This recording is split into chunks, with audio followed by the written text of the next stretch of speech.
Good morning, good morning. This video is going to be a little bit different as I'm driving, but I am being safe.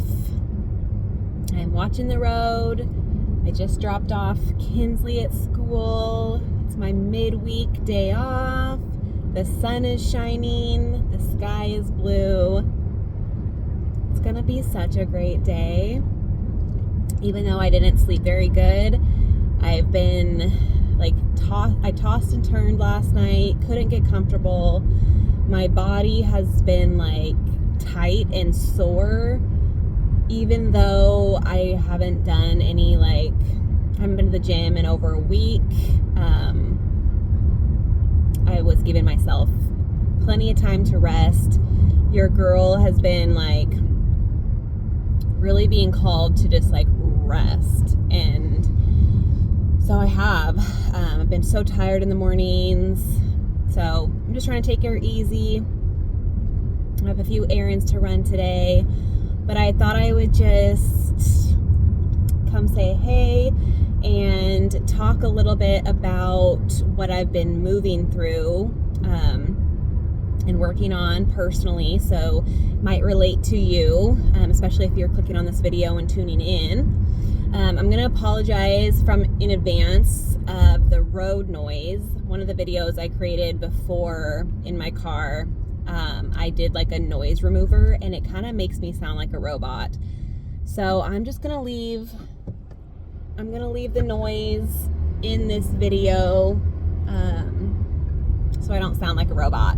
So I'm going to try to speak louder today and see if that helps, but it is what it is. We can only do our best, right? So, hi, I'm Stacy if you're new here. Welcome back if you're not. My MVPs, my tribe.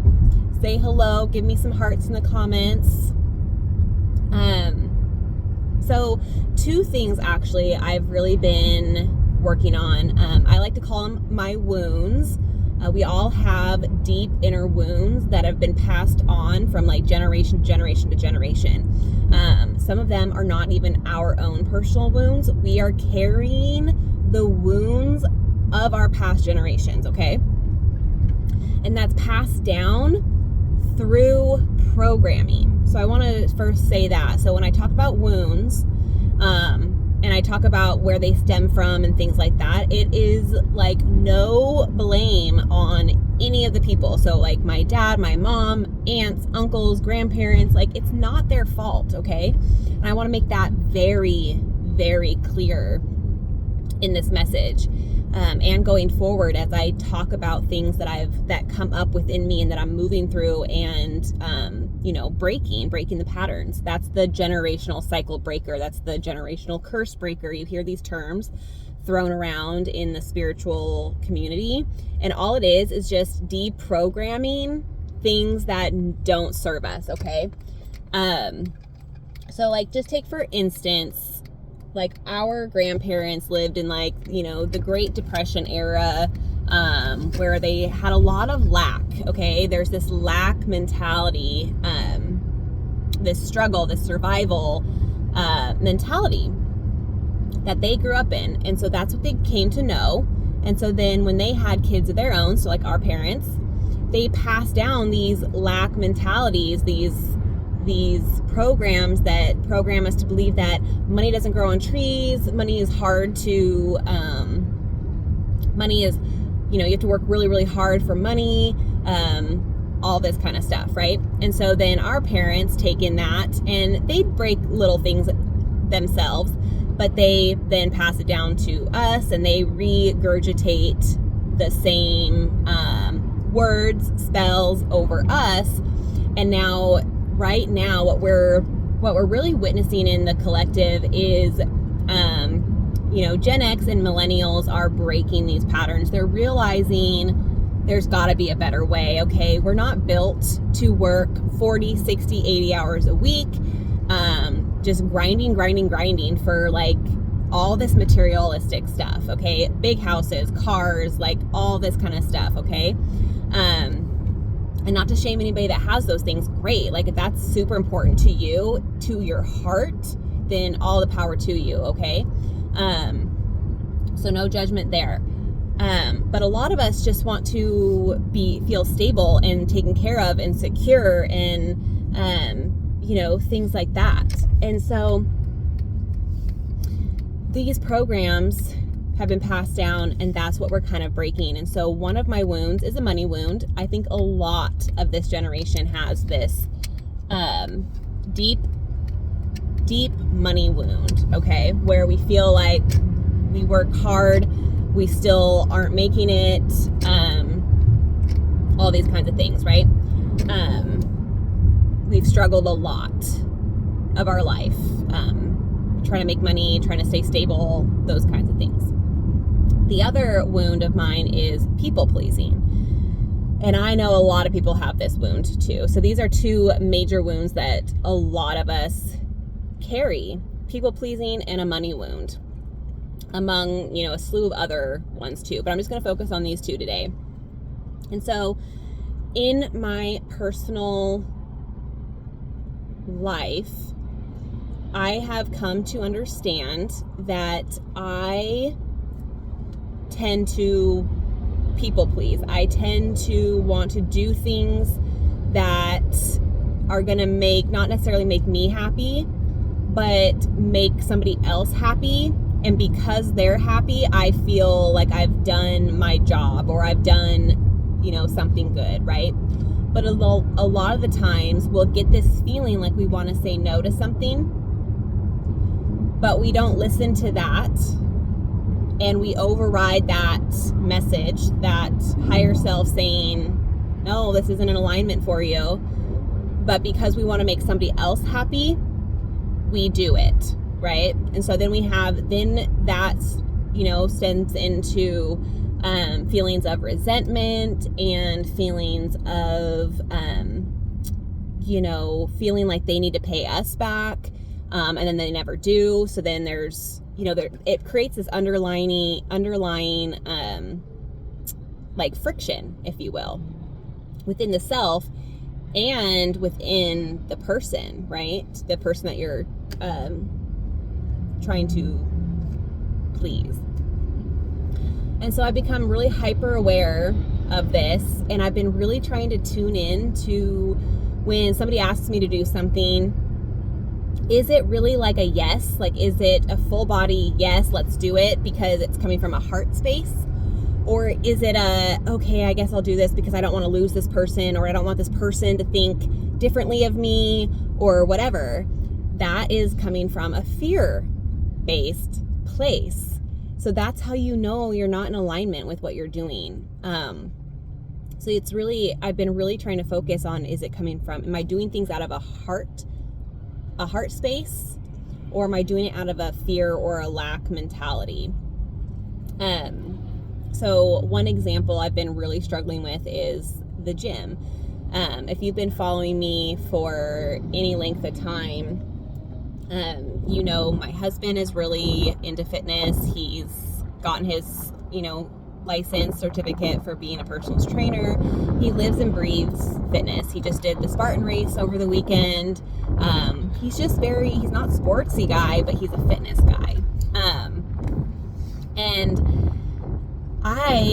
before I met him, I was just barely like trying to get into the gym and things like that. Because I was overweight and whatnot. And he really kicked that into gear for me. And I got to, a body type that I was really comfortable with and things like that. And over the years, we lived and breathed the gym. We lived at the gym. And I have come to realize that it's not like I know that I need to move my body. To have a healthy body, we need to move it. We need to be active. We need to stretch and, do those things, right? We need to care for our body. And part of it is fitness or exercise. But I've really realized that I don't hold the same passion for fitness as my husband does. And he uses fitness as like an outlet to release deep emotion and energy. When you can really use force, and he can get into this like angry headspace to really release anger, and it's not a bad thing. It's needed. A lot of humans need to actually like go scream it out, punch it out, things like that. That's why a lot of men tend to punch walls and like punch other people and like stuff like that, because the energy has to move somewhere. There's something stuck deep within them, and when it gets triggered and has nowhere to go, it ends up, it can end up hurting other people, or breaking things like that. So that's his like safe place to exert all of that deep emotional energy without harming somebody else, right? So he strives to go to the gym like 5 days a week, and some weeks I have that energy and other weeks I don't. And so like I said in the beginning, I've taken a little over a week off at the gym.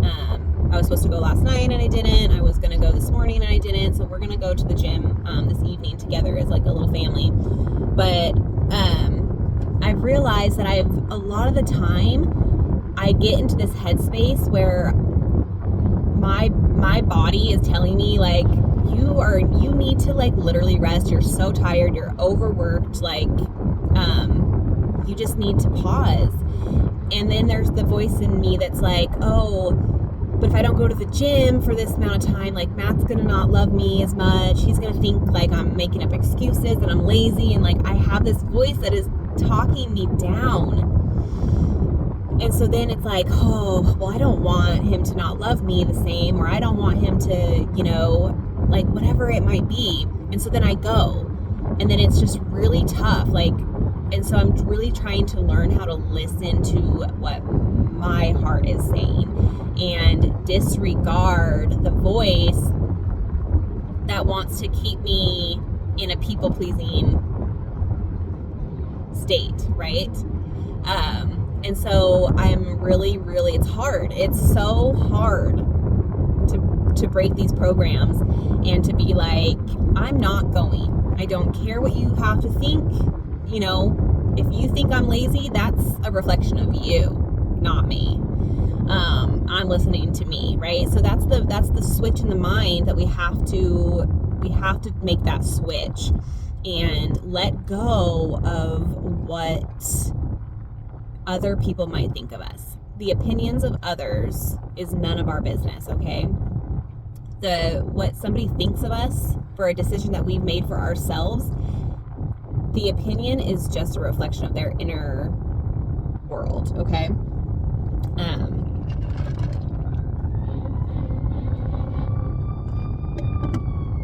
Hold on, there's a big siren.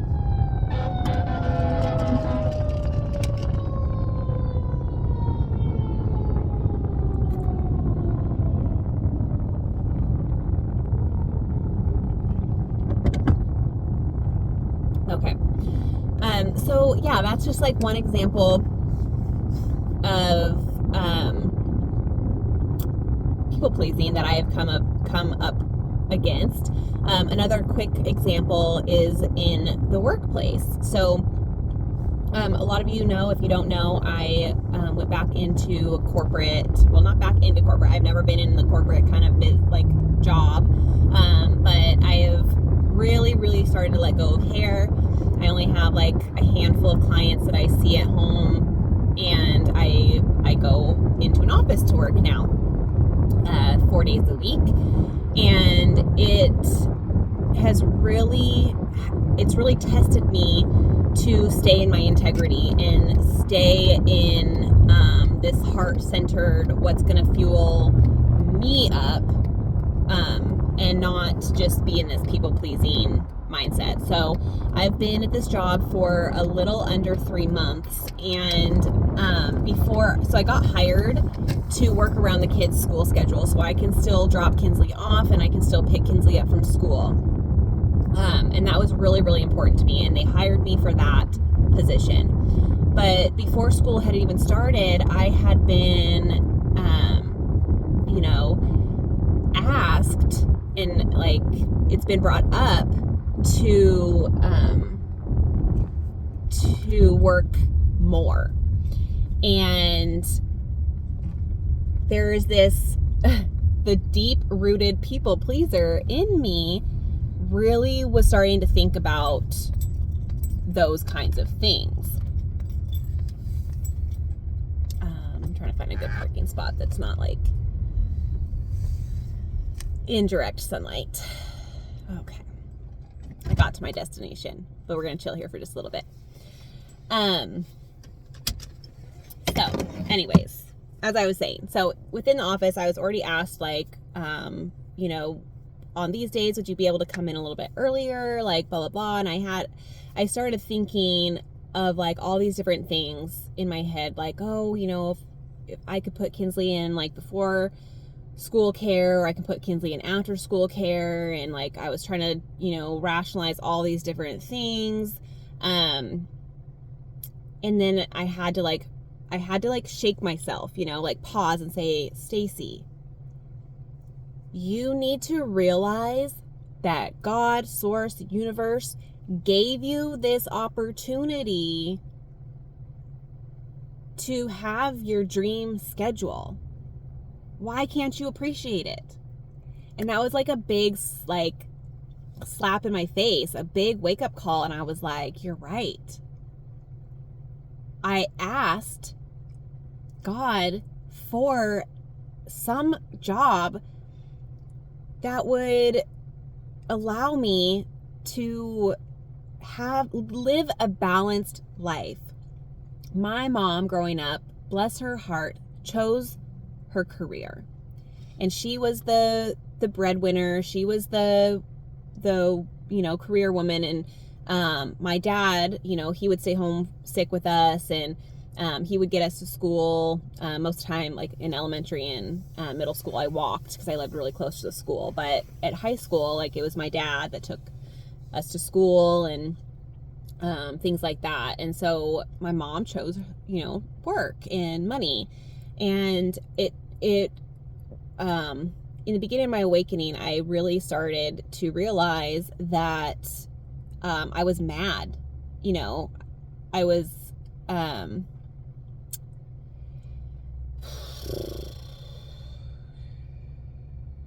it kind of upset me at first that she chose her job over her kids. And when I first came into that realization, or those feelings, I went completely the opposite direction. And so I homeschooled my kids for a while. And I made that choice. Now, looking at it now, I made that choice out of not a heart-led space. And it was almost like it was almost like a fuck you mom kind of a thing. Like, how could you do that? I'm going to be there for my kids, you know?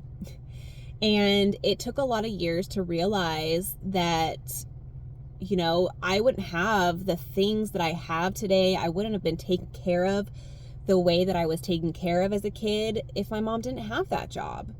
And now that I've lived the opposite, and I homeschooled, and I was with my kids day in and day out, like literally almost 24 hours a day, unless I like planned something outside of, you know, with a friend or something.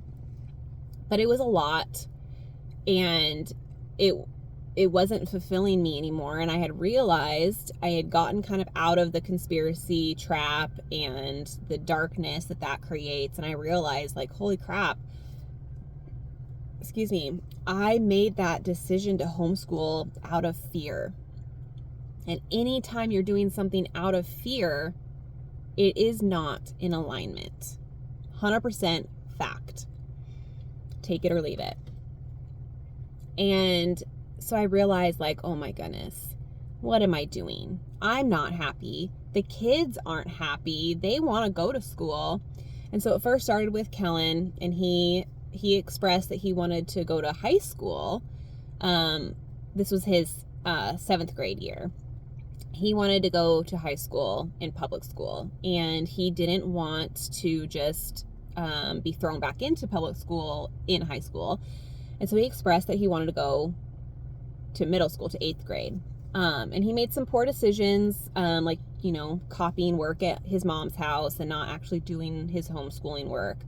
And so I just kind of called it quits with that. And I said, I'm putting in so much energy and so much effort for your education, and for you to just cheat and copy from a book, we're just going to put you back in school.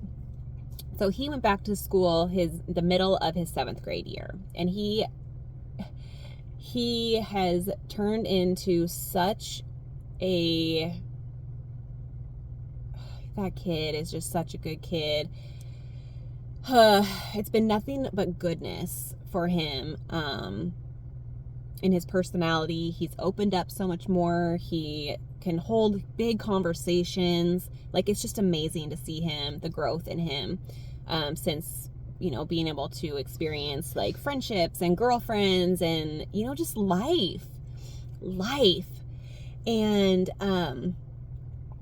so then it was about a year later, I started having these feelings. Kinsley really wanted to go back to school, and I was getting just really burnt out being home with her day in and day out. As much as I love her, like, oh my gosh, it's just too much. It's just too much to be around any of your kids or any person, like anybody in general, for that amount of time, day in and day out. So it was my birthday, actually, of 2024, and I put her back in school. She started halfway through her kindergarten year, and the lovely thing about homeschool, for most homeschool families that I've been in contact with, the public school system, unfortunately, is way behind. And so both my kids were way advanced. So school is a breeze for them, to be honest. And so she's thriving, and she helps out the teachers, she helps out other students. Like, it's been such a beautiful journey. And to see them make their friendships and their connections, and just to have more experience, and it's building character. And I think a lot of the times, especially like if you're homeschooling from a heart-led space, then great. But if you are homeschooling out of a fear of the government, the schools, like things like that, it's almost like secluding your kids. It's denying them opportunity. It's denying them experience. And so I think it's really important to sit with yourself and ask yourself honestly, are you doing whatever it is from fear, lack, scarcity, or from love, integrity, heart-centered spaces? So that was a big one. And so I chose me instead of, I have a handful of friends that homeschool and choose that. And it was really interesting to kind of like say, okay, that season is done. It served its purpose. Like I said, my kids are, ahead of the game. I have very much instilled in them before putting them back in public school is not everything that you are being taught is the truth, and to use discernment, to use your own brain. And I'm so confident in my kids to question. And that is the only thing I can really say that I needed to go down the conspiracy rabbit holes. I needed to be in that dark space for a purpose. Everything is for a purpose. And so now it's like, okay, not everything that I dove into is truth, but what I gained from it is discernment and using my own common sense and questioning everything. Okay. And so my kids now, they, watched me go through all of that. We talked about all these different conspiracies together as a family. And now that I am like out of that and I realize I can see the negative aspects of that, I can now also openly talk with them about how not everything that we come across is going to be truth, and that discernment is important, and it's important to question anything and everything if it doesn't quite sit right with us. That's our body telling us that something's just not quite right there. So yeah, I kind of went on a tangent there. I hope that really all made sense. I'll have to watch this on the playback and be like, okay, where was I going with that? But I think it was just tying into the people pleasing, is realizing like I was wanting to please my other like homeschool friends, but I had to make this decision for myself and my family, and that's the most important thing. And it's been nothing but greatness since I made that decision. Now, tying this back into my mom, now that I have put my kids back in school, I had the opportunity to find more work, and I've been getting this like message that the hair industry has changed so much since the pandemic started, and we were labeled as what was it, like basically not important, and I didn't realize like how psychologically damaging that was. I forget the actual word that they used. We weren't, I don't know, I can't think of it. If you know what that word is that I'm looking for, we weren't basically important to stay open during the pandemic. Drop in the comments if you know what the word I'm talking about. So anyways, we weren't important, so I couldn't work for the longest time, and this was a big shift in my career. My career was never the same. My career did not make it, and it's dwindled over the years, and like I said, now I just have a handful of clients that I see, and it's just really not fulfilling. I've really let go of all the people that didn't serve me, or they kind of left my life on their own, and so I'm slowly letting go of that, and so I went into an office job. And if you would have asked me to go into an office job a year or two ago, I would have been like, fuck that. I'm not going back into the Matrix. I laugh at it now, but it was 100% where my mind was, that corporate America is evil. And there is a lot of aspects of it, don't get me wrong, that I do think are not so good for humanity. But nonetheless, I got my dream schedule. I work 10 to 3, 4 days a week. I have Wednesdays off, so I have like basically a midweek break, and then I go back to work for a couple days, and then I have the weekend. So it is literally beautiful. I am so grateful. And I get that like adult interaction. I get to feel like I am bringing something to the table again.